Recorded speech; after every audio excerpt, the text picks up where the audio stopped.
this is gonna be your best Listen. podcast ever.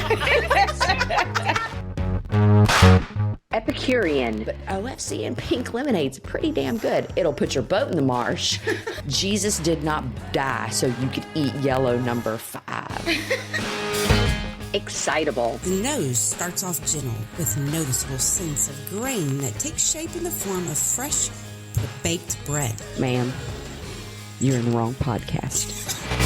Educated-ish. I have used the term overproof for so long without really knowing what it constitutes. Yeah, because for Is me, there a definition officially? welcome to Bitches and Bourbon.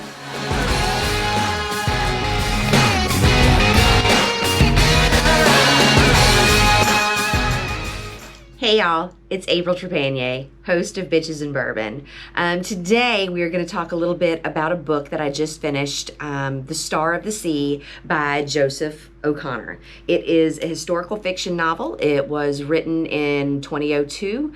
It comes in at 432 pages, and from Goodreads it says, in the bitter winter of 1847, from an Ireland torn by famine and injustice, the Star of the Sea sets sail for New York. On board are hundreds of refugees, some optimistic, many more desperate. Among them are a maid with a devastating secret, a bankrupt Lord Merridith, his wife, and their children. And a killer is stalking about the decks, hungry for the vengeance that will bring absolution. So this book, I'll tell you right off, I thought it was great. I really enjoyed it. What I find very interesting about it is that you can pick this book up like any other book of fiction that's on your bookshelf and just read it for the story that it is. Joseph Conrad O'Connor does a really great job of putting together great plot development, character development, twists, turns, love, deceit, debauchery, intrigue, all of those things together. So when you start from page 1 and make it to the back cover, if it's just a story and it's just a piece of fiction that you picked up, you're gonna feel good about the time you spent with O'Connor's creations.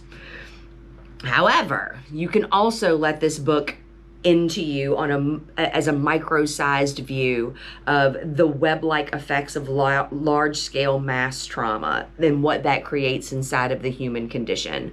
You can consider the moral obligations of a captain who is commissioned to bring starving passengers from famine-stricken Ireland to the ports of America. You can ponder over the ethics involved in storytelling. Who has the right to tell stories? What is their ethical ability to the fidelity of the truth of that story? We can discuss who needs to take ownership for the responsibility of global inequities created by hundreds of, centuries of colonization and entrenched power structures. We can consider the effects of racial, gender, genealogical, economic, religious stereotypes. You can wonder, what would you do to protect yourself? How far would you go to protect your family? And you can do all of those things inside this book.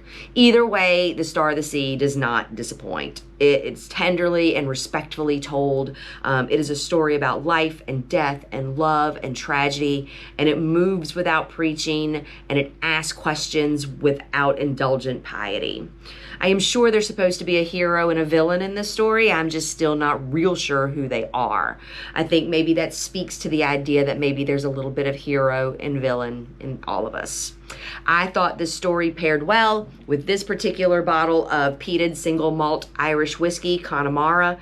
This is one of my favorite finds from when I was in Ireland. It is, like I said, it's a single malt, which means it is 100% malted barley,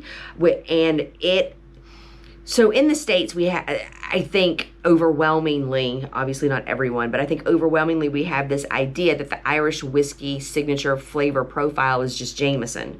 And Connemara is one of these glasses that I found that kind of showed that's not true. It's got a beautiful smoky peat flavor to it. It is an amazingly delicious pour. It is one of my favorite things. It'll run you about $30 in Ireland. I don't know how often you can get it here in the States, but if you can, I think it looks like it's gonna run you about $50. Money absolutely well spent. Comes in at 80 proof. It is distilled in Ireland, obviously, and it's fantastic. The book is good. The drink is good. I suggest them both. Cilantro, y'all. Thanks for hanging out with Ape and Reba on this episode of Bitches and Bourbon. Make sure to check out the links in the show notes, and we look forward to hearing from you. Until next time, here's to bad bitches and good bourbon. Cheers.